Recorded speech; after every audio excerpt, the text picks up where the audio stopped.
Thanks. So I'm assuming most of y'all, and I'll apologize ahead of time, I have some type of bug or something or other, so I'll have a more subdued than normal presentation. I'm assuming most of y'all are somewhat familiar with Khan Academy, so I'll go fairly quickly through. A lot of this y'all have probably seen already, but some of it is probably new. And then as quickly as possible, go into the Q&A. And really, even while I present, feel free to interrupt or whatever. It's a small group. We really want to make this more of a conversation than a presentation. So for those of you who've never, who has not seen a Khan Academy video? Oh, okay. So for you, I think there was a few others, so you don't have to feel. This is a little bit of a montage of some of the videos. And we don't have sound. I guess I could narrate it myself. Let me see. Wait. Make sure the sound is on. The sound is on there. This is plugged in. Sound. Oh. Yeah. Go there. All right. All right, let's try this again. We can integrate over the surface, and the notation usually is a capital sigma. All of these interactions are just due to the gravity over interstellar, or almost you could call it intergalactic. So the right slot is I plus 1. This animal's fossils are only found in this area of South America, a nice clean band here. They create the Committee of Public Safety, which sounds like a very nice committee. Notice this is an aldehyde. And it's an alcohol. It's some type of an infectious disease. Exactly. So the key is when you start to look at data, you have to look at all aspects of it. Ours is their $30 million plus the $20 million from the American manufacturer. If this does not blow your mind, you have no emotion. Yeah. So as was introduced earlier, this slide's actually a little bit out of date. This is a few months old, but we are now. It's over. I think it's on the order of about 120 million videos have been viewed. We have, I think it's over 200 million exercises have been done. We're having over 2 million exercises done per day now by students all over the world. We've crossed 4 million unique students a month, and just to give people perspective, that's more than 7 times. Well, it's more than 6 times the total number of students who've ever attended Harvard, and that was last month. So we'll see what happens next month. And so what a lot of y'all are somewhat familiar. So there's that whole video library, and that's kind of how Khan Academy first, I guess, got on the map. And I think some of y'all are reasonably familiar with the exercise things. I'm assuming a lot of y'all saw the TED Talk and all of the rest. And the idea behind the exercises was really, and all of this started really organically with my cousins to give them something to practice on and for me to see how they were working on things. But the idea was, well, you shouldn't progress onto a concept until you've mastered the concept before, or at least until you're ready, until you can at least be functional in the next concept. So this is very much like you'd see in a typical video game, or frankly what you'd see in like a karate class or a music class. Is, hey, you don't learn that piece until you've gotten at least decent about the more basic one. So that top node is basic addition, and then once you get proficient on that, you keep moving down this knowledge map. And this was with the knowledge map as of last April, where we had about 100 of these nodes. We now are pushing 300 nodes, so it's almost comprehensive K through K through 12, K through pre-calculus right now, and we're also adding a lot more on calculus. This is what one of those modules looks like, and I like to showcase this one because some of those modules were more traditional. What the math problems we all did, you're just doing it in a web interface. This I like to give an example because this is something you could have never done with a traditional textbook or even a traditional chalkboard or a traditional teacher. Right here, you have a curve, a function, and then the student has to change the slope of tangent lines at every point of the curve, and essentially they're plotting out the derivative. So it's like you can now do much more manipulative things, and obviously we're tracking everything so that we know it's working. And if a student has no idea, they can watch the video on how to do that. This right here is a more traditional one. I mean, this is literally a subtraction drill, for lack of a better word. But if your student has to do it, knows how to do it, great. If they don't know how to do it, there's the hints there. They get feedback. There's videos there if they want to get more conceptual depth. And we could talk more about it. One of the big changes, well, there's been actually a ton of subtle, but we think pretty big changes, probably since the TED Talk or the last time that y'all have heard about us. So we could talk more about what it means to be proficient, or what type of questions we can do on the Khan Academy generally. This is a dashboard. and I talked about this at the TED Talk in last year, right when we got funding. When I started this, I assumed Khan Academy, at least in the medium term, was going to be this web resource for people around the world to learn stuff. And for the most part, it would be a supplement. Maybe some homeschoolers would use it. People would use it over the summer and things like that. But we always had this vision that it could also one day be kind of the operating system for a school of the future, where students are all working at their own pace. Teachers get dashboards and data. You can kind of free yourself from age-based learning, free yourself from one teacher, 30 kids, another teacher, 30 kids. Why not mix it all? Why separate calculus from physics, from algebra, from chemistry? Why not merge all of these things together? But it was just, we were like, oh, that's going to be 10 years in the future when we actually do something in a classroom.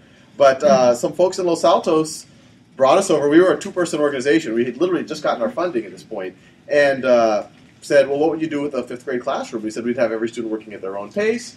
The teacher wouldn't give lectures anymore, but he or she would spend most of their time looking at dashboards of the students, figuring out who was stuck on what, and intervening only on the students who are stuck, or getting other students to peer tutor, and using all the extra time that they had, in theory, and now in practice it does look like it's true, to do more higher order things. That if you view education as a spectrum, here is kind of the multiplication tables, very rote things. Here is starting a company or building a robot or painting a painting. Right now, because of multiple factors, education is very focused on this part of it, even though most people want it to move over here. And so what we're saying is let's try to do as much of this as possible. And we're constantly trying to push the envelope and let the physical environment move to kind of the higher order activities. So this was one of the dashboards for the Los Altos class, and you probably saw it while it was scrolling in. Each row here is one of the students. Each column there is one of those concepts that you saw in that knowledge map. And the model is, and you could visit one of the classrooms in Los Altos, and now there are many more classrooms. Summit is doing it, KIPP is doing it, Eastside Prep in Palo Alto is doing it. And actually, we've recently looked at the data. We have about 50 classrooms who are using it we're working with them directly, but there's about 10,000 classrooms in the world that are using it. They're just going to the site, some teacher saying, hey, I want to do this. They're signing themselves up as a coach, and then the kids are using it on a semi-regular basis. But this right here, in real time, the teacher says, okay, that student is stuck on Pythagorean theorem. I could get one of these students to maybe tutor him or tutor her, or I could go do a very focused intervention with that student, or if there are other students who are having trouble, I could do a very small group intervention with them. This right here is some of the data, and this is all straight out of, you all probably saw this in the TED Talk, and a lot of these reports have improved since then, but it just gives a sense of what the students have been working on for the past. You can do it by different periods. Each bar shows time. Green shows exercises. Navy blue is videos, and you can see the achievements that the students earned on any of those days. This shows the students' focus. The inner circle is videos. The outer circle are exercises. A teacher can click on any of those and actually see the granularity, problem by problem, of what the student was working on. Height is, so this is one of the earlier problems. This is how long it took him or her.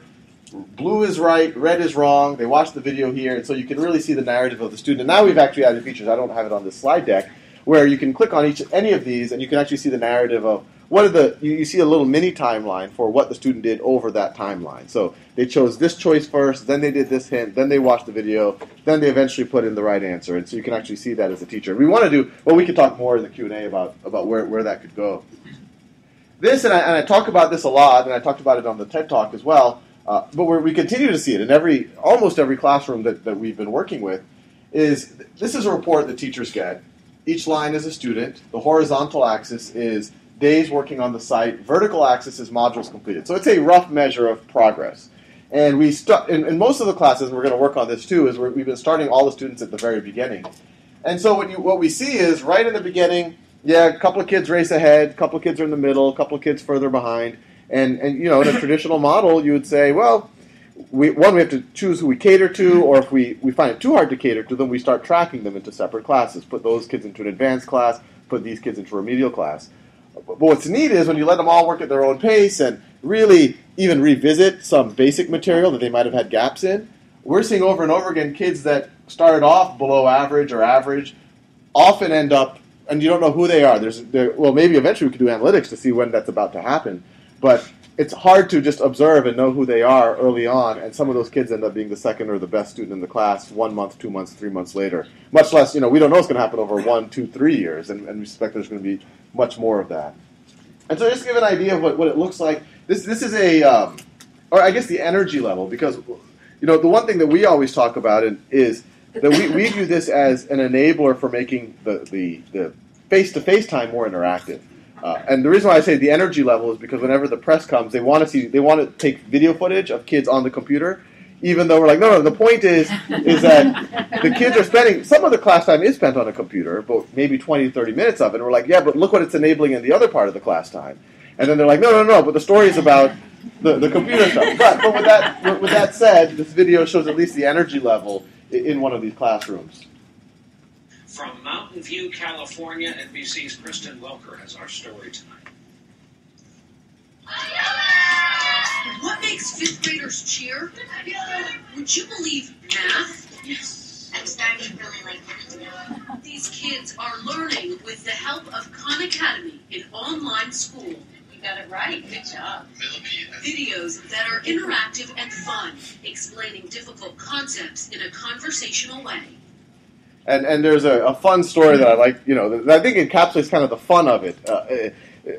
When that reporter visited that classroom, she saw a fifth grader doing trigonometry, normally 11th grade math or 10th grade math, and the reporter was impressed, sits down right next to her and says, so you think this is fifth grade math?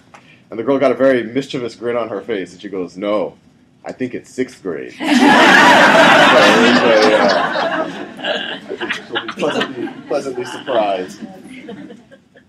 So this, the Los Altos, anecdotally, you saw the energy level. Even that first week when our software was very primitive, that was even before we even had a lot of the badging and the game mechanics in there. The teachers were anecdotally telling us the kids didn't want to go to recess. They didn't want to, these were fifth grade classes, so it's the same teacher across everything.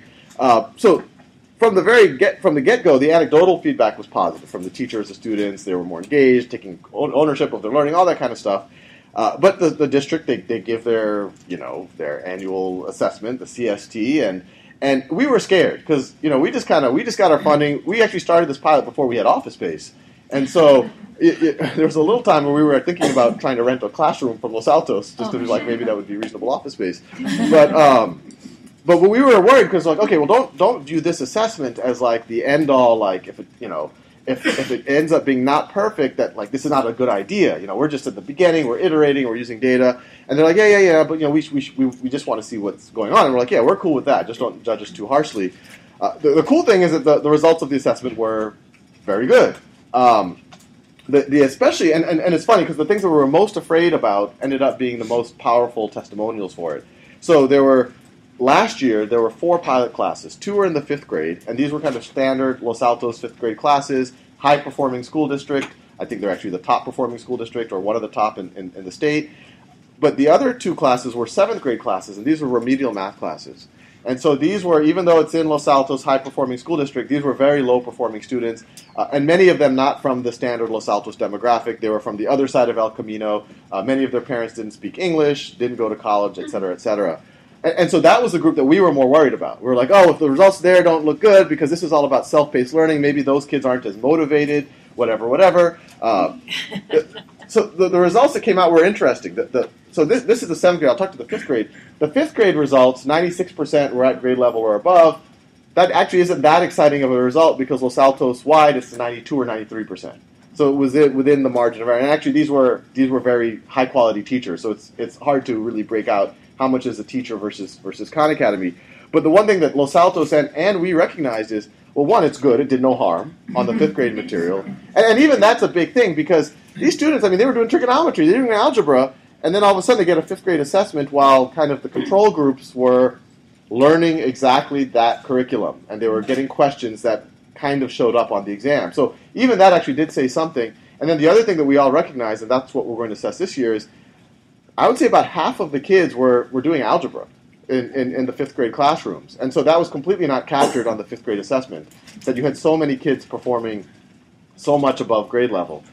But the neat thing was the 7th grade, because, well, 2 things. These kids started off well below grade level, and then on top of that, the 7th grade assessment does actually capture more higher order things. It does start to go into algebra and whatever else. And so this is what their scores, their distribution of the scores in this remedial math class look like entering into their 7th grade, or so I guess you could say pre-pilot.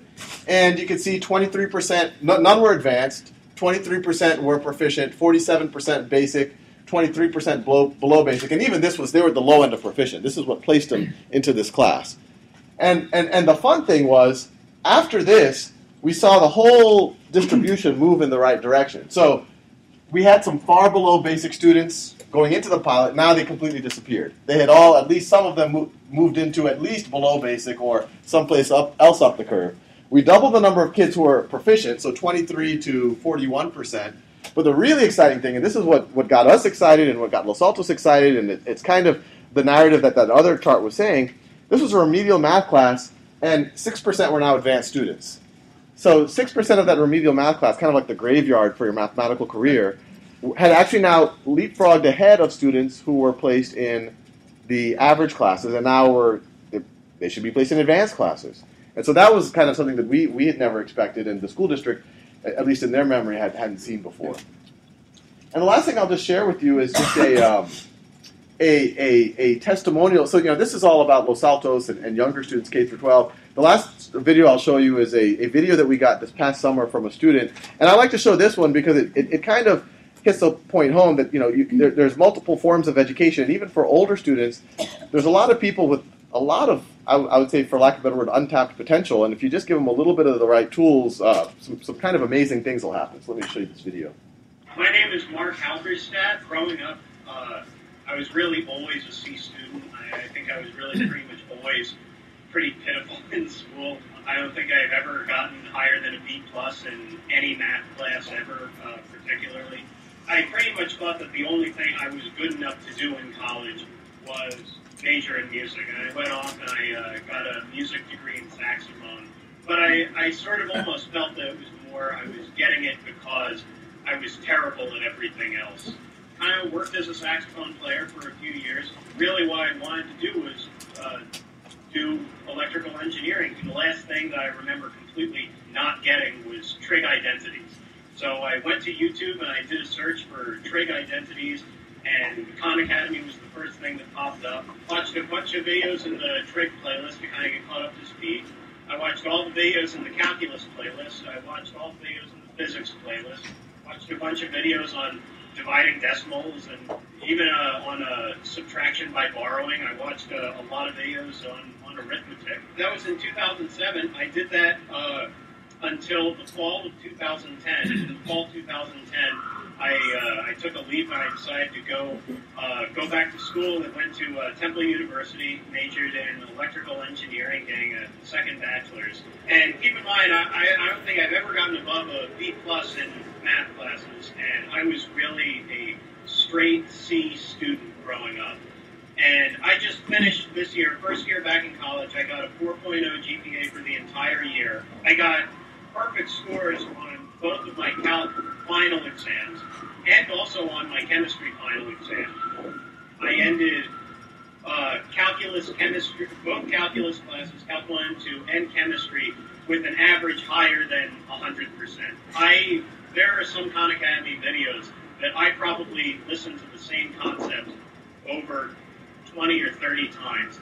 And there is no tutor in the world I could have paid and repeated the same thing over 20 or 30 times without at least them getting a little bit judgmental. This guy really is never going to get this concept. He should just give up. Where the understanding really happened was watching those videos and also working through the Khan Academy software and everything. The impact for me in my life, I really see it growing exponentially over the next 20 or 30 years. So, from the bottom of my heart, thank you. All right. So with that, I'd love to just take questions, have a conversation, comments, ideas, anything, or you want to? No problem. So I'm just going to ask the first couple questions, and then we'll open it up.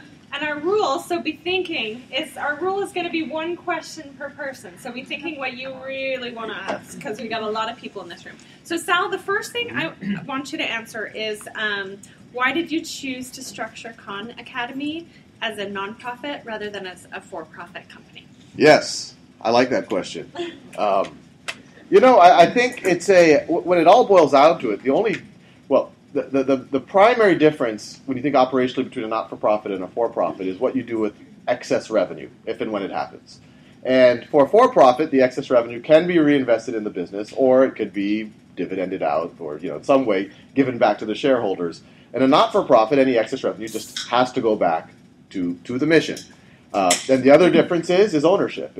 Obviously, in a for-profit, people would be looking at Khan Academy as a hot IPO, and Sal, I'd be looking for real estate in Bentley or something. But as a not-for-profit, no one owns it. It's owned by a society. And in my mind, especially when this started, I actually didn't think that this was going to be my career. But when it did start, it immediately felt, especially because it was out there, it was free. People were like comments from YouTube. People were saying, "Thank you, this helped so much." And it was pretty obvious to me that even though these people got to some degree unlimited value from it for themselves, they probably wouldn't have consumed it if it had any barriers to it. If it was even 99 cents, this might have not happened. And just because he would have wanted to save 99 cents, he now got, who knows, $1 million of value or whatever this value is that he got. That would have been a net negative for society if that didn't happen, and especially when the marginal cost of delivering it is close to zero. And so the thought process is, well, it should be free, and you could do that as a for-profit, but even as a for-profit, you can do that if you're a benevolent sole proprietor of a. But I might have spoiled kids who then want to sell the firm out or whatever. So a not for profit structure. Do some of y'all relate to that? But a not for profit structure ensures that this organization, independent of who's running it at the given moment, is always going to be directed to that mission. And then there was also, once it got even more traction, there was this feeling that this could be an institution, that we are at an inflection point in history. That you look at previous inflection points. European colonization of North America. You have your Ivy League institutions. You have the Industrial Revolution. You have your MITs and Stanfords and your state universities. We are at least as big of an inflection point right now, and it seems like there's an opportunity for a new type of institution to exist. And for the most part, if you really want a long-lasting institution that's 100% focused on that real mission, you look at an example of the great universities of the world. They're all not-for-profits, and so that was the thought process. Thank you. Okay, let's have a couple of questions from the crowd. Dave. Hi. I'm curious about the scalability of this. I've read about one of your talks that you had some resistance from school districts because you're basically blowing away their model. You're changing their curriculums. You're changing their the fact they have different age people and different skill sets in the classrooms. How are you dealing with that as a scalability issue? Yeah, the fun thing about us is, from the get-go, the school stuff has almost been gravy. It's been bonus. If you look at the 4 million students who are using it, and that's grown 4 or 5-fold since last year, that's still 95 to 99% independent learners, homeschoolers, people using it outside of any kind of formal structure. Although, some of them end up with results like this, where they're doing, it's not, people ask me, is it supplemental? I was like, well, watch this video. Was it a supplement for him? I don't know. I guess it was, and that it helped him pass these exams, but to some degree, maybe the physical experience was a supplement to his learning. I don't know. But the schools, the way we've been approaching this, what's been fun about it is, one, it's been surprising to us, because we're not trying to sell any school districts on it, and we actually think one of the best ways to ruin kind of the momentum we have is if we tried to force it on teachers, or we tried to force it on districts. And so we were pleasantly surprised with Los Altos last year, how open-minded they were, and how fast-moving they were, frankly. And this year they're doing it district-wide. And it was them that said that they want. We didn't say, "Hey, how about you guys do it district-wide?" They're like, "Hey, can we do this district-wide now?" We're like, "All right." And so we're getting a lot of pull. And so what we're trying to do is, as much as possible, try. And even when we get pull from a district, we're like, "Well, don't force this on your teachers. We want buy-in to happen across. The entire ecosystem has got to want, especially when we're at this stage, where it's kind of, there are people out there. Well, is this a real thing? Like, how do we judge this? And the last thing you want is people who are forced to do it, and you could sabotage anything if you really don't want to do it. So what we're just doing is we're racing ahead with this resource that anybody can use anywhere in the world. The schools that want to do it, we're eager to work with them because it proves it in different models. We did it with Los Altos last year. We're doing a broader one with Los Altos. Now we're doing it with different demographics. Eastside Prep in East Palo Alto, very good school, but catering to a different type of student. KIPP, Summit.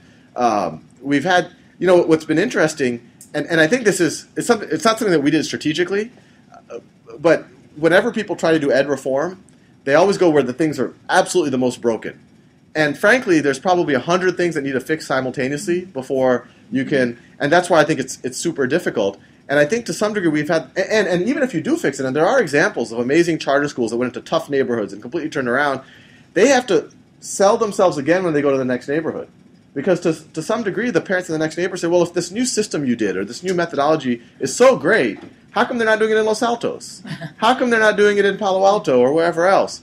And I think the fact that Los Altos was already great, and they decided we want to become even better, and that made a lot of other people say, hey, well, we want to do that too. Another example of that, and this was just kind of blind luck, there's a school in Los Angeles, the Marlboro School. It's a very prestigious girls' school in Los Angeles. They approached me and said, we want to do a pilot. We're like, okay, y'all are an elite school. We were open to it if y'all do something really that pushes the envelope. How about we have a mixed age group class? So 7th through 12th grade girls, all in the same class, all learning at the same pace. They tried it out. They're doing it right now, and it's been unbelievable. There's going to be a 60 minutes piece on this whole thing, and we set the cameras there because it really was as close as what we think the school of the future is going to look like. We're in the same room, and the biggest complaint we've got from that is that the rest of the school is jealous because across whatever grade level, the girls who are in AP Calculus, but they're in that same room, they've essentially already learned their AP Calculus material because class time is all problem solving. It's all working with each other, and they've gotten their trigonometry and their pre-calculus that much deeper because they're tutoring the girls who are younger. And all their interactions with their teacher are, hey, I got this far, but I'm having trouble with exactly. So they're getting one-on-one attention. Their teacher has become their kind of almost their private tutor. And on top of that, they have much less homework. And so they've actually got the complaint that not only is it unfair that they're kind of able to do this, but they have more time to work on the other classes. So the girls are complaining that they're doing better in the other classes because they don't have to they don't have the AP Calculus course load or whatever. So it's been a really and it sounds like this year there'll be a few other schools that want to even push it further where maybe we put 2 teachers in the same room with more students. So why separate teachers now? We think we just do it very organically. We want to do it with schools that are really open to this type of change, and then we point people to them. We're like, look, that's pretty cool. And when other parents someplace say, hey, that's cool, how come you're not doing it? The superintendent or the principal can't say it's money, this is free. They'll say it's my inertia or my comfort zone or whatever else. Love it. Yeah, Lucy. What are your priorities for the Khan Academy in the next 2 years, would you say? 2 years. Even 2 months is a long time for us. So I'll tell you what we're doing. I mean, there's a bunch of things we're working on right now, and I could even, it depends if we have internet access, so I could show you some of the interesting. We do have. Oh, we do? Okay, so maybe we could show some of these. So there's a couple of things. I continue making videos. I spend about half of my time making videos. I just finished microeconomics. Macro is in the process. I'm doing circular flow of income later today. If you, we've brought on other faculty members. I don't know if any of you are familiar with Vi Hart. She is a YouTuber. If we have time, I'll show you one of her videos. It's pretty neat. She's kind of a YouTube personality in her own right, and we called her up and said, well, how about we pay you to do what you're already doing? And she was all suspicious, and she's, what if I just wanted to drink scotch for a week? And I was like, as long as you eventually make some videos. I think she was really trying to test an edge case, because she's actually a very responsible, good person. I'll show you some of her videos. They're pretty amazing. But she's joined. There are 2 art historians, Beth Harris and Stephen Zucker. These were art history professors. One was the head of art education at the MoMA. One was the head of art history at the Pratt Institute. And they were doing, about as long as I've been doing it, they were doing this side thing where they were trying to create an online free art history textbook where they have these videos where they have this conversation about the different art pieces. And as soon as we saw that, we're like, that's how art history should be taught. It's fun, it's conversational, it's intellectual. And so we brought them on. They're doing that full time. And now well, there's some other interesting projects. I was about to say something I can't say, but so we have that. We have a couple of other people who are starting to make some other interesting content. On the software side, we continue to add more and more exercises. We're going to go into calculus, into physics, into chemistry, and biology. We're even thinking we're going to start doing more conceptual questions that are associated with videos, so that when we test students, we can figure out what videos they should be watching, because we feel that right now there's kind of a lot, people are heavy exercise users and heavy video users, and the overlap isn't as strong as it should be. We're building out an analytics team. To some degree, one of the most exciting, and this is what I say, regardless of, the content can always be improved. What our critical mass of content has allowed us to do is build a platform that's meaningful. But now we're collecting all of this data and we can iterate on the content. I'm most excited about Khan Academy kind of being a platform for education research, period. We're talking to some postdocs who might kind of want to do residence with us. We're like, look, if you have an idea, a better way, a better video, a better exercise, a better way of teaching fractions, come over, spend a week, implement it. We'll A/B test it. We already have the platform set up. We'll put 5% of users in front of that. We'll define success in some way. And literally, by the end of the week, you'll have more data than any PhD has ever had. And you could just write your thesis. So we're starting to build out that analytics team. We're translating. Some of y'all know about that. The video translations are pretty far along. There's a lot of demand for localizing the platform itself. That wasn't a strong priority over the next 6 months, but if we go 2 years, that's starting to become more and more of a priority, because there's a state in Mexico that actually has put in their constitution that every child will have access to a laptop and broadband, state of Sonora in Mexico. And they're acting on it. They've assigned the budget. They put it into a trust. Even if the government changes, that money's going to be there. And so they really want this for every, the 300,000 kids in the state of Sonora. And so and obviously Spanish is important for the U.S. too. So there's that. Obviously the game mechanics, we're trying to do as much community on the site. That's something we haven't really tapped into yet. I think as of this morning, public profiles has been launched. So if you want to have a profile of your achievements and your data, you can make it public now. And then we'll use that later to have more of when someone tutors each other or they get good feedback, we can put that on the site. But there's just endless. I could go for hours on all this. Is foreign language one of the components? So foreign language, it's in the next 2 years, I don't think that's going to be something that we'll be able to. I mean, I barely speak English, so it would. There's no reason. I think there's foreign language. The ideal foreign language curriculum would seem to me would be something not too different than Rosetta Stone but Rosetta Stone only gets you so far. Plus, kind of a Skype or Google Hangouts type immersion with people on the other side of the planet, or at least across a border or something. Eventually something like that could happen, but we're not. It's not on our immediate pipeline. Yeah, Laura. All right, let's go here first, and then Laura next. Okay, thanks. So about the inflection point, and with all that's possible with technology now, especially like 3D graphics, revolutionizing how science can be taught. I just saw a program at the Nueva Gift of Learning conference, and it was about 3D graphics, and people get so much more excited to learn science when everything's moving, and you can see it in color, and you can see what's happening to viruses and things like that can really be different.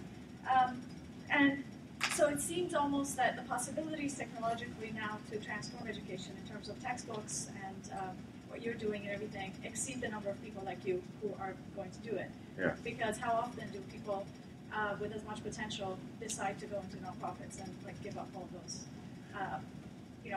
almost billion-dollar compensations on Wall Street to go change the world? So I wasn't making quite that much. As you can tell by So the question is, do you feel like you're leveraged enough? I mean, should you be getting gobs more money and getting a lot more PhD, get more people putting out we're going to transform, here we're going to do textbooks, and here we're going to do this, and basically expand the experiments because you have the vision and you kind of know what to do and not to do. You kind of have it. So how about leveraging it more? Yes. The simple answer is, we think we're, a highly leverageable model. Even, everything we've done to date, I think it's a moving number. We've grown pretty dramatically over the past year, but I still believe our total invested capital to date is on the order of $2 million, is what we're reaching 4 million students. And in theory, you can have a skeleton crew and that'll just grow and whatever. But with that said, I think there's an unlimited potential for more capital here. I think there's a couple of dimensions. One is and we're already starting to see this a little bit. If there's some independent charter schools who said, we're going to start a new school and we want to build it on your model. Like the school will be based on this. Like you will be the operating system. And I think for them, they need to see, like, you have to be around for the next 10 years because we're going to build a school based on you. And so I think there's capital just for that. Look, if we're an institution, we should have that type of kind of runway. I think there's also the view that and especially as a not-for-profit, I mean, y'all are probably familiar, you hear all these, there's a lot of for-profit companies are doing this or that or this or that. But I think at the scale that we're already at, and as being kind of a not-for-profit, people trust us, they know where we're going with this. There's a really strong platform play that we're really just starting to explore here. And I think that's where the capital could be really, and where we could really take a large amount of capital, really as much as people are willing to give, to really take it into, it was mostly my content initially. Then we started building out this pretty built-out platform. Now that's where most of our investment is going, into that platform. And now, if we invest enough in that platform, that could be the platform that everyone builds their content on, and it's okay, and they'll trust it because it's not for profit. Great. So Laura next, and then we'll go Gina and Helen.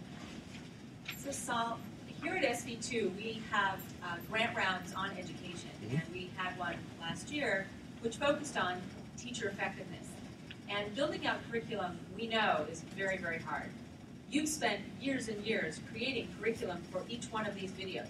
Can you give us a sense how you created these curricula and what process you do, what kind of research you do to decide how to teach fractions or how to teach macroeconomics, and then how to lay it out in a certain number of videos to actually have the student learn the subject? Yeah, no, that's actually a really interesting question because I mean, I took the most naive approach possible. Like when I was just like, well, let me do a video on this, and then like, oh, I didn't cover that yet. Well, let me do another video on that, and then I'd kind of just keep making them. I was like, let me rearrange them a little bit.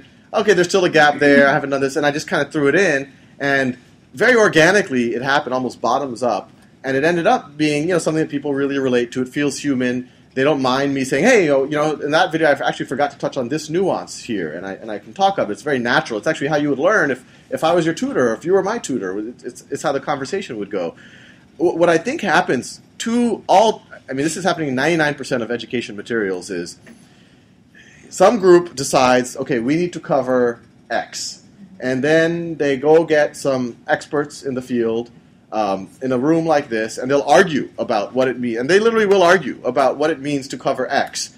And 6 months will go, and they'll hammer out a very detailed, outline of all of the concepts and of what X is. And then they'll hand that over to another team of experts to write scripts and questions based on that thing, and that's another 6 months. And then they're going to go find people, teachers, whoever, and say, here's $20, read the script in front of a whiteboard. And I think what you saw in that process, and that is really what's happening, is 90% of the process, of the resources, the process, everything was on this top-down planning and arguing and whatever else, and 10% or 1% was spent on the actual content that the person will interact with. And then the end product is someone reading a script. The next step is when X goes, and we've all seen those videos. And so what our process has been the exact opposite. We go after the talent first. We say, we didn't say necessarily that we were, art history wasn't a super high priority, but when we saw the talent that was doing it, we're like, these people have it right. And we don't, the talent isn't, we don't think there's only 5 people in the world who can do this. There's probably 500 people, but it's amazing. Even some of my friends from business school who've done kind of for-profit education startups, it's amazing how they view the teaching as a commodity.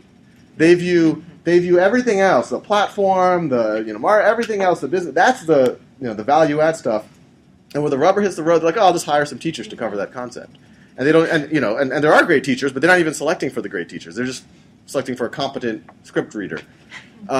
So what I'd always argue for is the bottoms up approach as possible. If someone's looking to make a curriculum in X. I was talking to some people who wanted to do sex ed yesterday. What I told them, because they were kind of going through this process where they had this curriculum, this and that, and I was like, you know what, just go make a competition or something. Say, make a video about any topic in sex ed, and then you'll find, hopefully, you'll get hundreds of submissions. You'll find one or two people who are intelligent, smart, a non-juvenile humor, but humorous in a good way, in an intelligent way. And something that, even if you're watching something that you kind of knew about, you're like, oh, that's interesting. That's an interesting nuance there. And if you find that talent, then just get them to make a bunch of videos, and you can guide them a little bit. You're like, oh, you did a good job there. How about another one on this or that? And I think you do that, it'll be much more efficient, and it'll be a much more captivating. But with all that said, and we are doing this now. I mean, I make it sound like everything is just, I'll do microeconomics tomorrow and tomorrow. But we are now, now that we have a critical mass, we are going through it. It's like, what are we missing? So we're going through the Common Core, we're going through the AP standards, we're going through, okay, we're not missing a video on that. But now the team just says, hey, Sal, you don't have a video on that, on conceptualizing something in that way. And I was like, oh, I'll make one on that. And I just slot it in. Right, Gina. Okay, a lot of what you're talking about is learning in schools, but not all learning takes place in schools, particularly in developing economies. So I see your platform not just a way of improving or reforming schools, but deschooling learning, perhaps, and letting learning take place wherever it can. So I'm interested in what you think you talked at the very beginning about you can teach these kinds of things easily, and then there's higher order learning that maybe can't be taught this way. I'm kind of wondering, what are the limits of that, and would you be willing to work with content providers who can possibly push those boundaries, and how right now the people you're bringing in are bringing them in under the Khan platform? Would you envision partnering, white labeling, kind of what are some of your thoughts about taking Khan into a totally different direction? Yeah. So, in the spectrum of learning, if this is like super rote stuff, right. History, facts, multiplication tables, this is very high order stuff. I think, we are more, I'd like to think, than rote, especially. Well, you've got micro and macro. Exactly. And we got, and I go through great pains for the conceptual development, but, there's still things that you cannot do at Khan Academy. You cannot build a robot on Khan Academy, or you cannot paint a picture or write an essay right now. But I think, it's an open question. I think this thing we can constantly push it further and further. I mean, there's not an area of even higher order learning that we can't at least brainstorm how it can be done in a scalable way online. There'll always be a value to the human interaction, that human bonding, the mentorship, and the role models and all of the rest. But we can probably do more and more, or at least facilitate tools to make this stuff happen better and better. In terms of kind of content providers, we're open to anything. We're still a fairly small team. We're 26 people right now. Our main thing is just, everything that comes inbound is just a triaging of like, is this a multiplier of us, or is this taking away from something that we would have otherwise done? And so far, we've actually found it often harder to interface with completely independent projects than just like, hey, why don't you come in and just start making video or something like that. So that's why we've just been trying to bring people into the fold, so to speak. One thing that we do hope to do in the next year is these. So right now we just finished building our own content management system because the YouTube playlists weren't supporting, especially when you have multiple authors and editorial and all that kind of things, and the ability for a tool to write questions associated with videos. We're going to use that internally for a while until it becomes robust, but in about a year we want to expose that. And so in theory, in a year, anyone could create a course on anything. And it won't necessarily be exposed to the entire Khan Academy community, but you could use that for your classroom, and you let us know about it. And we'll look at it, or we'll have the community curated in some way and say, well, that is a good course. That really should be the Khan Academy course in sex ed, or whatever it might be. Well, I mean, what if there is a branded section on Khan, but also it lives somewhere else under the other brand? Can you envision that sort of thing? Yeah, so there's been, I guess there's two ways to think about it. One is that you actually branch the entire code. Mm-hmm. So you have two. The reason why we are resistant to branching the entire code is we think there's a lot of value for that data to reside, especially even cross-subject even. But I think there could be value to, we wouldn't care if someone creates kind of an instance that's using the same data, but it's branded as something else. One area that actually could be very interesting, even as a sustainability for us, is corporate training. You're company X, you want to train your employees this way, here are the tools, employees do it. They could use some of our content on accounting or economics or whatever else, but then there's some proprietary content that you use, and so you would white label it to a corporate or potentially. We're not working on that now, but we've brainstormed that as something that might be help us get to sustainability. Okay, next we have on that topic. Follow up on that topic. Yeah. It's that's interesting because I was talking to some teachers over the weekend, and they were saying, well, what if we wanted to insert a little piece of something that we have to get across because of state standards? We have to cover this topic this month, and they were saying we'd love to use it, but we're told we have to meet these state mandates. And so they were asking, are there tools where they could insert one of their videos for the kids to watch at home too? And we're asking about the tools and the platform. So So the simple answer is not right now. I mean, we see that in the schools we're working with, and we see that even more. So what's good about a Los Altos or a Marlboro school is their kids are already, they have a lot of freedom. It's kind of, it's funny because we did an assessment of some of the students this year. And they called it a pre-assessment, but it was already into the pilot some. But there's a large evidence. Actually, I think a lot of high-performing school districts need to just do this. It's shocking if you just measure on a broader assessment where you can show, even independent of Khan Academy, a lot of the 5th graders actually are ready for 9th grade, 10th grade math. And when you see that, it's like almost criminal that you're focused on 5th grade content for so many students. But what we're seeing is a lot of the charter schools, especially in the underperforming areas, they are so focused on, this has to happen by this week. And it's kind of crazy sometimes because we're pointing to them like, look, half your students can't multiply. And you're saying that they have to know systems of equations by Friday? Like, they can't multiply. And they recognize it too. They recognize it's crazy and all of that. But they've been pushing us on this, there's gaps, we have to make sure. So the simple answer is we don't have the tools for the teachers yet. We're trying as fast as possible to fill in as many of those gaps as quickly as possible. And who's doing all your coding? How many developers do you have? Did you just develop this, or who? No. The very first version was me just hacking away. But for the last year and a half, we've had a much more competent team working on it. And so now we're at 14 developers. Okay, so we have Helen next, and then we'll have David, then Michael, and then Linda. Okay, I'm going to see if I can kind of get this out. What I'm seeing when you're describing this is sort of an encapsulation of the way that your brain thinks about math and science in sort of this linear progression way of levels of skill sets, and so you've been able to architect this system which says you need to learn this before you learn that. There are some disciplines where that would also be very helpful, like vocabulary, reading, and grammar. Yeah. Are you thinking about moving into that, or would you need to find another you Yeah. who thinks about it that way Yeah. in order to architect that? There are other ways where, like with art history, maybe you can just do a lecture about this and a lecture about that. Yeah. It's not the same sort of do these 5 things until you get them right, and then you can progress. Yeah. It's you might be developing different ways of teaching things depending on the content, but are you thinking about migrating into English like that? Yeah, so grammar is something that is actually high on our list, and that's something that I might be able to tackle myself. Basic literacy, we think, is like a big deal. I mean, especially we're translating, okay, it's nice if you're in rural India to learn algebra in Hindi, but you should learn to read in Hindi first. I mean, there's huge illiteracy problems in most of the world. So yes, it's like on our radar. Once again, we feel if we top down decide to do reading, and then we're looking. If we found awesome reading talent who could make videos, and then and if we our software engineers getting the really great talent is one of our bottlenecks right now, and we're hiring about 1 or 2 people per month. But we want to do that stuff. But they would have to think about it the way you do in that discipline, wouldn't they? I mean, and the one thing I want to be clear, because sometimes people hear me talk about mastery-based learning. Don't do negative exponents until you have mastered basic exponents, and I believe that. I mean, to some degree, you shouldn't learn to do the black belt taekwondo. You shouldn't ski down a black diamond until you've done a blue or whatever. But that doesn't mean that it's like we're dogmatic about it. It doesn't mean that you can't be exposed to ideas or that you can't see something through a project that you don't fully understand yet, and that's motivation for you to learn it later. So even in math, I think there is an art to it and a nuance to it. But yeah, I think this could be. I mean, grammar. I think even things like art history. There are ways to approach it that are somewhat structured. It could be by time period. It could be by style. It could be by geography. Or whatever else. The other thing you get to do with history is go vertically and horizontally. Yes. Which never gets taught in history textbooks now, which are all linear and in silos. Like, this is Chinese history, this is Indian history. What was going on in China when what was happening in South America at the same time as, which you could do with your system? Yeah, I mean, what we're hoping to do is, even though that knowledge map will always be there, and people love it, I love it, it's kind of a map of where you...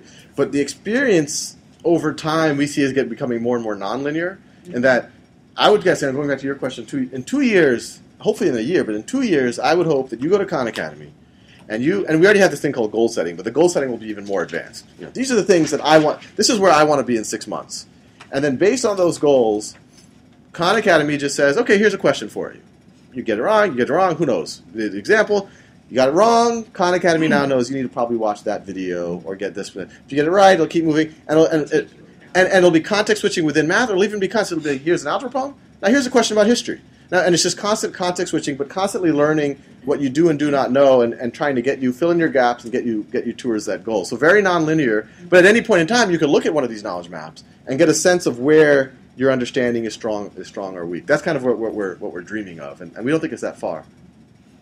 So, in the current education system that we have in the U.S., where my kids are in the Southern schools, you have a fifth grader who's ready for ninth grade math. You have a fifth grader who's doing 10th grade math. What does the fifth grader do in the fifth grade classroom? Because the school progresses the fifth grader in a locked system. Yeah. So how do you do that?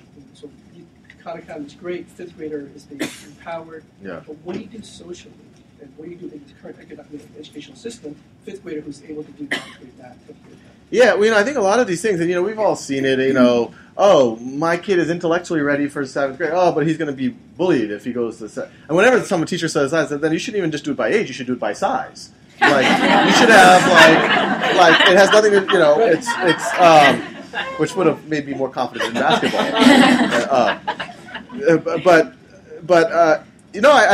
What we're hoping, and as was alluded to in the introduction.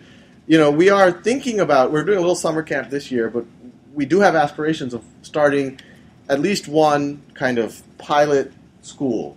And what you do with that, once you get rid of the assumption that all students work lockstep, and you start saying, well, every kid works at their own pace, and for the most part masters concepts before it moves on, and a lot of time is freed for projects or open-ended discovery, whatever you want to call it, you can rethink every assumption about a school. Like, why do you have to have walls between classrooms? Why do you have to have separate subjects? I recently I gave a talk at a school in Cupertino, and like that bell that rings. I told them, why don't you play wind chimes or something? It would be much more pleasant. But it reminds you how jarring that notion is. And there's a bell. Oh, okay. Let me stop and let me go do something else now. And all of those things are a little bit crazy. I think the school of the future, you have really cool environments to work in. You are surrounded by peers of all ages, and the spectrum just keeps going all the way to paid teaching assistants and teachers, and it's just a constant spectrum.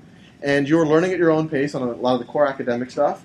If there is a senior who's all of a sudden she wants to build a robot and she's looking for some interns, I'm a fifth grader, I want to help her, and I'll just put the screws in for her, or I'll do errands for her. But she's also going to teach me a little bit about how to build a robot. I can go work on that. If there's a group of students who want to do a little book club on Victorian literature, they're doing that. But the whole time that's happening, there is the scaffold that makes sure that the core skills are being had. So it's not, I think right now there's kind of two schools of thought. One is, we got core academic skills, make sure kids perform on exams and all the rest. And the other is open-ended, don't teach to the test, don't do that. And we're saying, actually, you kind of have to have both. If you do just one or the other, you're doing a disservice for the kid. But if you do that, now age doesn't matter anymore. And if a kid is If a 10-year-old, and I'm trying to say, we shouldn't say fifth grader. If a 10-year-old is ready for trigonometry, but is reading at what we now call a third grade level, and it shouldn't be called that way because that's embarrassing, just reads at that level,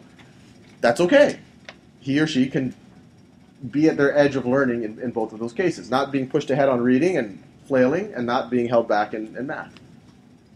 Wonderful. So next we have Michael. So we've been talking a lot about individual skills, and I have two fifth graders, we're talking about fifth grade, that have been using your stuff and IXL and other things. And one of the problems we had at their old school, which is why we just moved to a new school this year, was there was very little integration of the subjects and the skills, big problem in public school. And the new school they're at, they're doing things like solving word problems in Spanish. Yeah. Right? So they're really forced to learn Spanish. Yeah. They're writing in math because they're picking a mathematician from some historical period, so they're combining history and math and writing. Yeah. And I've seen such an improvement in their higher order kind of understanding of these things, but also just a huge improvement in their writing skills, and their creative writing skills, and their ability to think in writing. And I'm curious how you see that working with a more skills-based approach, and do you see eventually what you're doing integrating those things into as I guess education is today, more holistic. Yeah, I mean, as much of that as possible. I mean, going back to this kind of spectrum, we're here and we want to push this envelope, and some of what you're describing is kind of right out here.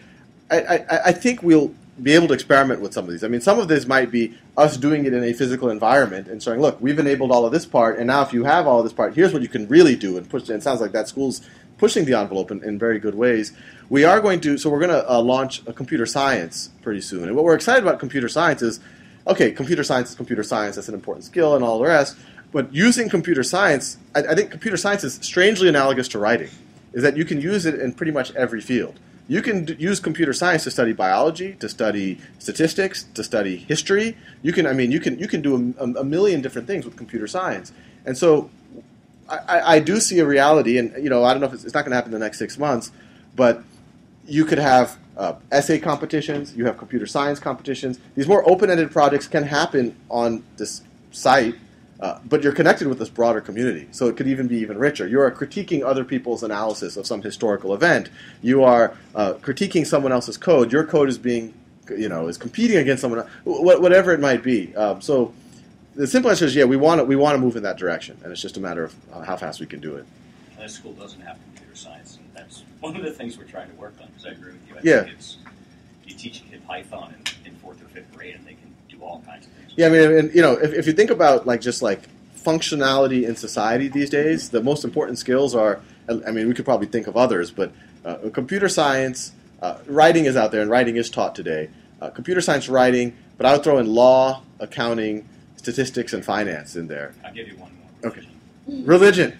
This school teaches 5th graders 4 different religions, and by the time they get to 8th grade, they're studying 8 world religions. No, you're right. And that's not taught for, multiple reasons. But yeah, I agree. I agree. You do that because that is context. I mean, that is context that makes you informed. But most of that, what I just listed and what you just listed, is absent. So. Okay, great. So next we have Linda, and then we have Susan.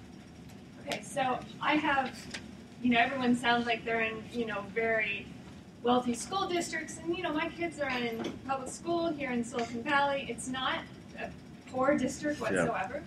We do not have computers for every student. We have one computer lab in each school that maybe 30. Yeah. And so you said there's absolutely no barrier for entry to this. And I'm totally excited about this. I think this is fantastic. But I'm looking at my school district going, huge barrier for entry. Yeah. We have no money. Yeah. We're a public school system.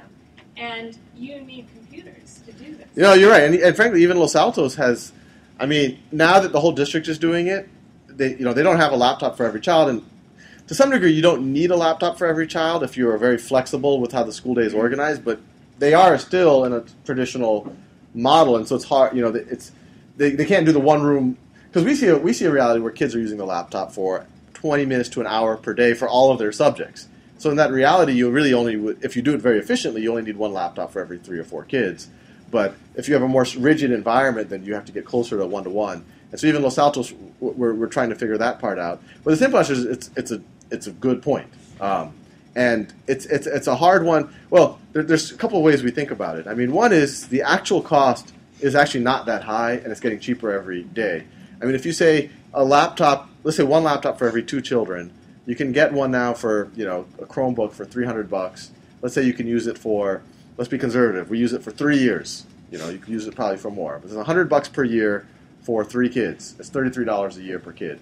And that's out of a $10,000 per year public school budget. So it's not that, it's less than the textbooks. And it's some amount for bandwidth and whatever else, but that's quite, especially out here, that's pretty cheap. What we're hoping is, there was a New York Times article a long time ago, not a long time, like 6 months ago, about iPads in the room, but it's not being used, and people are doing it just to look trendy and all the rest. And we agree with them. I mean, what's always happened, even when I was in elementary school, kind of computer labs were these trophy things. Look, we're modern. And then they just gather dust. No one ever uses them and whatever else. And what we're hoping is we're one of the first to say, look, now you have a legitimate use of a computer in the classroom, and the computers have gotten cheaper. And I think the big part is actually tracking. It blows my mind how much money is spent giving laptops to school districts, even in the developing world, and no one even wrote a piece of software, which you could hire an intern over a weekend to write, that just pings that this computer is being used. Not even saying how it's being used, that it's on and it's being used, and just that information would be worth tons. But then now to actually not only have that information, but it's being used by this student. This is where they are mathematically. This is how they're progressing. This is who's been helping them, and all the rest. And then you can get to another place. But I agree, it's not. We're hoping that, knock on wood, that it solves itself over the next 4 or 5 years. I mean, I don't think it's a money; it's more of a will allocation type of thing. All right, next we have Susan, and time check. We have 25 minutes left, so if you have burning questions, Joe will be next, and then Andy. Yes, sorry. My question's about the potential context of using this even beyond K through 12, and it seems to me some of it could be used by college students. Yes. Who are taking all the intro classes. Like Mark. Yeah. Yes. Yes. Yes. Over time, and I'm wondering, do you have the concept of developing like a user guide and maybe not a chat room, but someplace to check in for those who don't have the teacher mentoring them through the program? Yeah. No, so as simple as, I mean, actually, if you look at most of our user base right now, the center of mass is actually close to that freshman, sophomore in college. That's where the center of mass is. I would say the later years in high school and freshman, sophomore in college. We have a lot of, we have calculus, we have differential equations, linear algebra. I'm doing economics right now. So those are really freshman, sophomore classes in college. And we're going to make the exercise content shortly that covers a lot of that stuff. On the community, we want to do as much of that as possible. There is already this kind of thing that's happening where people like, I'm a grad student in math, and I want to coach people. And people are just signing up as their coach, and then they'll ping the messages, hey, why don't you work on this or that? And we might want to make that some formal way. And even it could even be a neat way for someone to make a living, where, right now, tutoring, I don't know what it costs these days, it's a lot per hour. And for that same amount, you could say, okay, there's a random coach someplace on the planet, he's willing to be my child's coach, I'll pay $30 a month to that person. And they'll... We don't have that. We have the coaching in place now, but we don't have any way of matching people. The coaching. So right now, like if you had nieces or nephews or your children that you want them on Khan Academy, but you want to be their coach, you want to see their data and see what they're up to, see their goals, even suggest goals for them. That all exists. Okay. You have a separate account. You get their data if they share it with you, and they could. So that exists. We don't. Person in your network. Yeah, we don't have right now. We don't have any way of saying, I want to coach. Give me students out there that need coaching. But I think there's a lot of potential there. I mean, even some of the independent schools we've been talking to, some of the more elite schools, they have a problem in that they're telling all their students to do community service, and there's kind of a glut of supply of community service, and what do we do? And so there could be something very powerful. Their students going to the Boys and Girls Club, or going, and I want to be the coach of 30 students here. I want to be the and that way. And what's exciting about it is it's not just me going every Tuesday afternoon and tutoring the kids who happen to be there. You're forming a connection with those students, and you get to see their narrative over as long as you guys have that connection. In terms of, I think college is actually a very interesting space generally. We're in some talks. We'll see where it goes, but there's this could go into a little bit of Khan Academy sustainability. There's interest from some major universities to say, look, how about Khan Academy teaches calculus. One of our grad students, our students become coaches for students, probably high school students in the area, to do calculus. And that once they show a certain level of proficiency on that, they go to a proctored environment, they take an exam administered by the university, and if they pass, they then have the option to pay tuition and get the credit hours for the class. And Khan Academy would get 10% for doing and so something like that could be it's really the ideal model. You should only pay on success. Natural extension is could be taught from the whole college prep. I think the college. Well, yeah, there's things are happening in the. I mean, there's us. I don't know if y'all know about MITx, this whole initiative at MIT. I mean, if they do it right, that by itself is going to be a game changer. I think it's going to make other universities do that. It's going to what MIT did OpenCourseWare, 2000 or 2001, videotaping MIT lectures, putting them online for free. Now they're saying, well, that was good and that had its use, and I think they're looking at Khan Academy to a certain degree. It's like, okay, we should make content that's for the internet form factor, not just a camera in a classroom, and we should make exercises and all of that. So they're essentially going to make, and we've been talking to them, so it's kind of a complementary thing. They're going to make this type of thing for signals and systems and all the advanced stuff that MIT might do. But the real game changer is they're also going to create this assessment called an MIT X assessment. So that, and they haven't sorted everything out, but you go to a proctored environment, it's very cheap. You could take the MIT X assessment in algorithms, and it's $100 or it's $200 or whatever it might cost, and that's a game changer because I would suspect that MIT X assessment in algorithms or computer science or whatever it might be, that micro-credential, will have more cachet in the job market than a CS degree from many, many places. So it's $200. Wow. Did you see what Sebastian Thrun has Yeah, I saw Sebastian Thrun, the Stanford professor who left to start the for-profit. Is it for-profit? Yes. No, but he's good. We talked to him. I mean, I think he was inspired by you. That's how we. Yes, I am his muse, except for the capital structure. Of the organization. Okay, we're going to go to Joe. Yes, you mentioned an iPad. What about mobile devices, smartphones? Are there courses that actually can be taught on smartphones? Yeah, we're trying to, our site, if you go on a smartphone, we have a mobile version of it so you can consume the videos. In theory, it would be really nice to be able to do the exercises on a smartphone or a tablet. We do have an iPad app coming out. We'll just have a kind of a rich video viewing experience. We've realized that it's actually not as trivial as we were hoping to have kind of a shared platform, so we make an exercise for the web and also have it being meaningfully usable on. It's already usable on an iPad. I mean, you can open up a browser on an iPad and do Khan Academy, and it's usable. But for truly native iPad experience, we don't have that yet. But what about in smartphones with the small screen?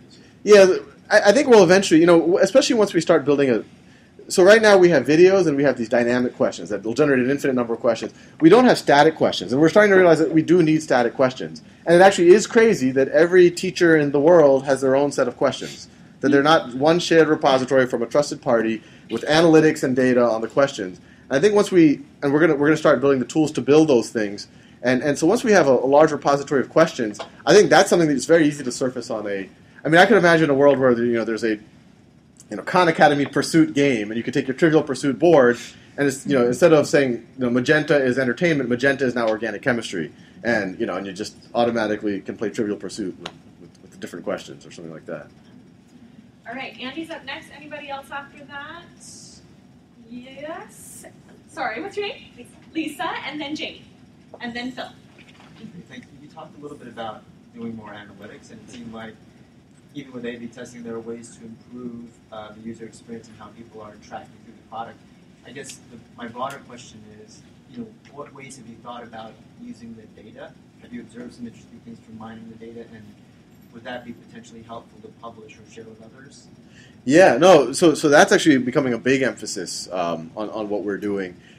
We have our A/B testing platform set up. We're probably running 5 experiments right now. A very simple one that we've ran. I mean, there's some more complex one, but it kind of shows the power of this. And we have this thing called review. And it was called review before, and we're like, well, what happens if you call it deeper learning? And we, 5% of them we call it deeper learning, and we had like 20% more engagement. People were more likely to do it, and that's just a change of a word. And we're, so we're doing a little change of fonts and colors, but we're also doing, we did a change of we changed what it means to become proficient, and so we did an A/B test on, okay, we want to optimize for as little work as possible with as strong of a signal as possible, that you really are proficient. The probability of you being able to do this type of problem in 3 months, 6 months, or 9 months is X, Y, or Z. As much as possible, we'll be able to predict that. And so, we're trying to do as much of that as possible. And so, outside of improving the people's experience, are there things you can derive from it, such as, the traditional 5th grader has the capability to operate at this traditional 9th grade level, or the sequence of learning subjects are better done this way, and we could substantiate that with data shown.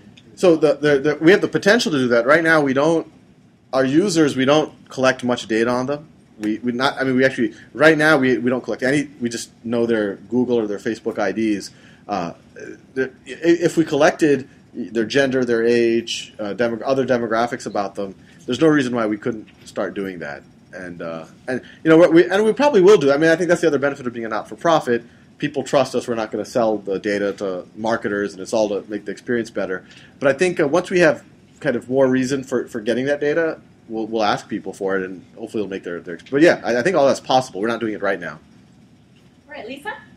So this is in the spirit of future-oriented, ambitious questions. I was curious if you thought about teaching curriculum around problems that don't have right answers. So particularly around discovery skills and some of the just future-oriented problems that are really about wicked, figuring out how to. Yeah, no, we want to do. I mean, I love, I love kind of highly complex, nuanced games and things like that and simulations.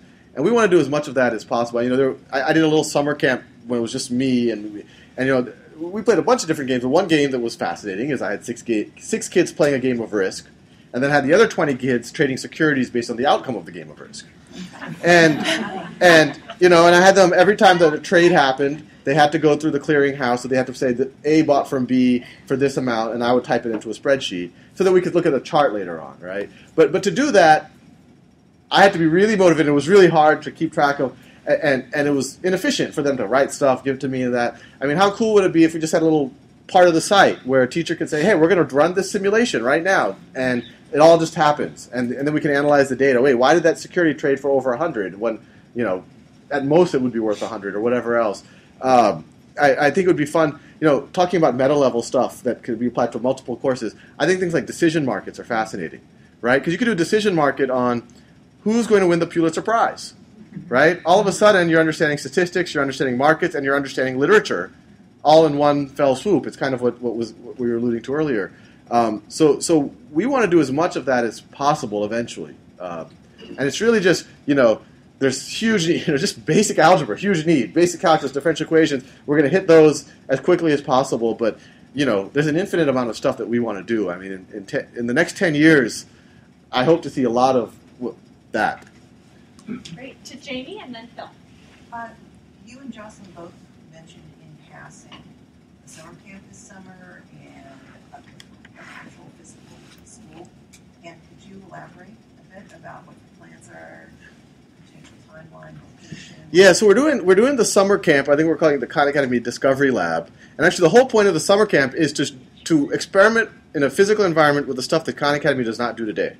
So these things like this Risk game will happen during the Discovery Lab, and we'll do all these Prisoner's Dilemma. And I'm a big fan of all these game theoretical type, these dictator games that you can play between kids. And some of the discoveries for us, and not necessarily the student. But so that's actually there's on our site. If we're taking kind of interest lists right now, and we're holding the summer camp at the International School of the Peninsula. What's the age? It is middle school, is what we're focusing on this year, and that's to kind of get our feet wet and understanding kind of what can be done, and also saying, hey, that was really cool.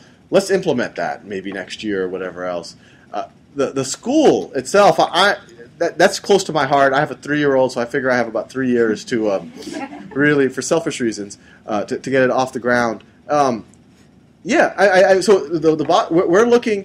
So what we envision is actually a school that's what we just described, students learning at their own pace. They're using Khan Academy to get core skills and other things, and they have all these projects.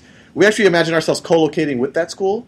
One of the other fun things about being a not-for-profit is actually, this sounds bad, but labor laws don't apply in the same way to us, which is actually a very healthy thing. It's right now, if Google wanted to hire a 14-year-old intern, there's all sorts of weirdness about it. It can't be a volunteer. You have to pay minimum wage.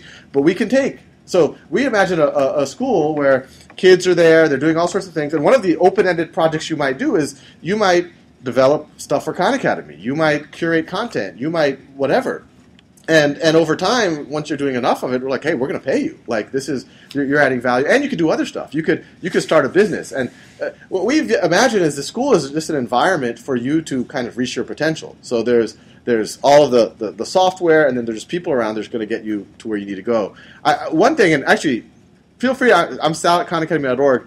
I'm in the process of having a few conversations with a few admissions directors of universities, and I want to talk to some adventurous high school students. I would say sophomores or juniors who would look to essentially drop out of their traditional high school and hang out at Khan Academy for the next few years. And I want to talk to the admissions directors to make I don't have to say you have to admit these kids, but am I screwing up their future if they drop out of Gunn High School and they spend the next. I don't think they are. I think it'll improve their chances of getting in wherever they want to get into. But because if you start with that, because I actually think a lot of what I just described as a school of the future, it really is as important as you need to have an awesome teachers and teachers. You need to have an awesome culture at that school, and that culture is set by the peers that you seed it with. And you know, my wife always gives me crap about this. She's always like, oh, well, you're just going to get all the best kids, and that's easy. You know, you put the best kids in the room, and what I keep emphasizing is like, no, I think you do need a seed with some of these amazing kids. These kids that would have just done amazing things on their own, and to some degree it's a crime that they're sitting in a classroom just doing this all day. But once you seed it with that, and that's the dominant culture of the school, then you can take kids that wouldn't have naturally gone in that direction, and then they're surrounded by that, and then they will want to emulate those older students that are starting businesses or composing music or whatever else. So the school, we found a guy who I'm pretty excited about who could be that, we call it, we said we're looking for our Dumbledore. Because once again, we can't run the school directly. The school involves a lot of things. We can co-locate with it. And there's one guy that we're pretty excited about that could be that kind of head teacher. And he's amazing. He's like MacGyver. He literally is like a living MacGyver. Like he can like turn this into a satellite, like if he wanted to. And that is, if you think about it, that's like Dumbledore, right? That is what you want. You want somebody who can just show kids the mystery of the universe.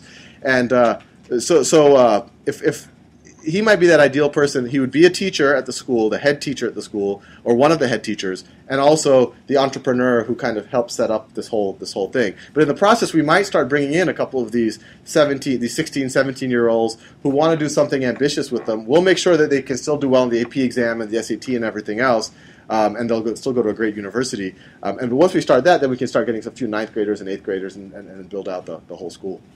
All right, so we've got 7 minutes left. We have Phil up to, I have room for maybe 1 or 2 more after that. Are we all satiated? Okay, let's go Phil, and then I've got a couple questions to close out with whatever time we have. Go ahead. Okay, so different type of question. SV2's mission is to identify nonprofits that have proven they know what they're doing, they have a workable model, and they have a lot of help scaling. I know in your early days the funding was very uncertain and somewhat serendipitous. Do you have anything to say that might help us better identify candidate organizations, or that might help candidate organizations find us? Any thoughts on that? Yeah, you know, I mean, my sympathies are with the scrappy 1, 2, 3 people that. I mean, you probably find a lot of them just on YouTube. Frankly, I mean, I think there are people. You know, that's how we found Beth and Steven. I mean, they were sitting there scraping around for like $5,000 grants 6 months ago, and now, because of just a little bit of validation and just a little bit of funding for them to essentially be able to quit their day jobs, there's you know, I can't talk in detail about what some of the projects that are happening with some of the museums of the world, but in the next few years they might become the voice that you hear when you go to any museum in the world. When you look at a painting, they're the voice. And so it just took a little bit of validation, a little bit of them to be able to quit their job to do it. So yeah, I would look for the people who don't. I would not want the people who've written a business plan that says, once I have money, I will start working on this.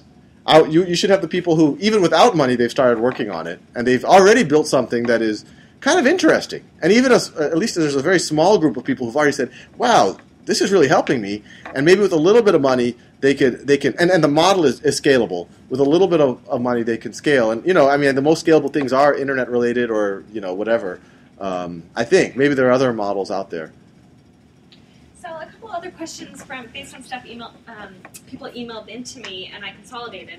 So a lot of people were interested in kind of education technology being a fairly early, emerging, and fragmented sector. Yes. What are your thoughts on, will it consolidate? What's the future?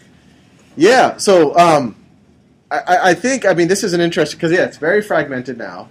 I think, you know, we're actually in the process of starting a capital campaign, and one of the things that we're like, okay, you know, what's the reason why Khan Academy should, and we actually think there's a negative of it being so fragmented, but at the same time, you don't want a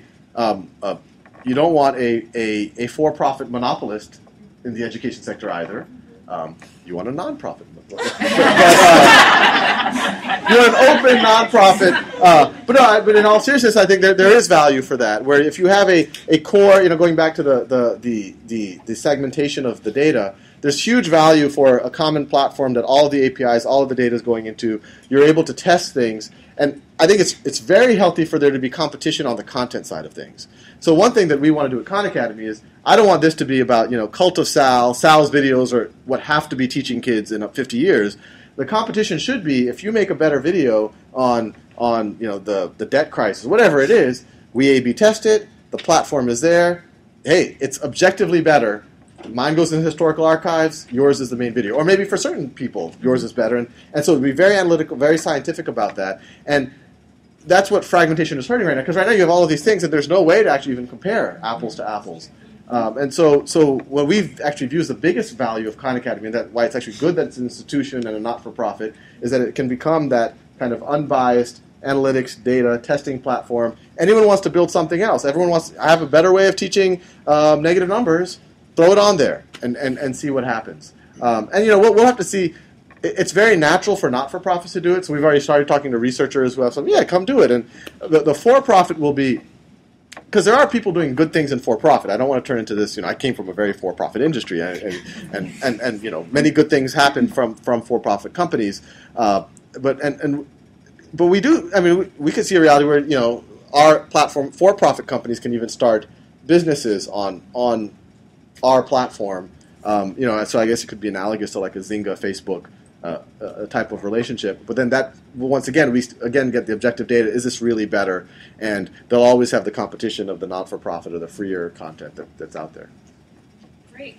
And you talked some about kind of that you want it to organically be that school districts come to you and want this. What advice would you give to parents? What's their role in kind of trying to bring this kind of innovation into their schools? Well, I think there's a bunch of. One thing I tell parents, they could do tomorrow, not even using the school district as a gating factor, is they can start doing it themselves. I mean, there's some parents that say, one of my child just got on it, loves it, is addicted to it. The other one, not so interested. And if you do it, then even that other, it'll change the culture and what's happening in the house and the conversations and all the rest. In terms of the school districts themselves, especially the local ones out here, they should just reach. We've had conversations with almost every district, and they are on some level interested. We are probably any one-off teacher can do it tomorrow. But it's not a trivial thing today to do it because there are gaps in the content. We're trying to close as many of them as possible. I would say a year from now they'll be 99% filled. But today, it is what it is. But any teacher can do it today and maybe fill in the gaps in their own way. By next year, it'll be not only will that be there, but we're also going to have kind of a self-service, kind of an automated version of what we are doing with the schools, which is connecting the teachers so that they can share experiences and best practices, documenting best practices, videos of classrooms that are doing it well, things to watch out for. So part of our implementation process with the 50 classrooms this year is to document that as well as possible so it becomes self-service. So I would say, it doesn't hurt to even start having a conversation with school districts now about it. But I think around late summer, early next year, there will be a lot of documentation on it. You can point people to it. You could, if it's local, we'd probably send someone from our team to chat with people and see what happens. Great. Well, on that happy note, let's have a huge round of applause.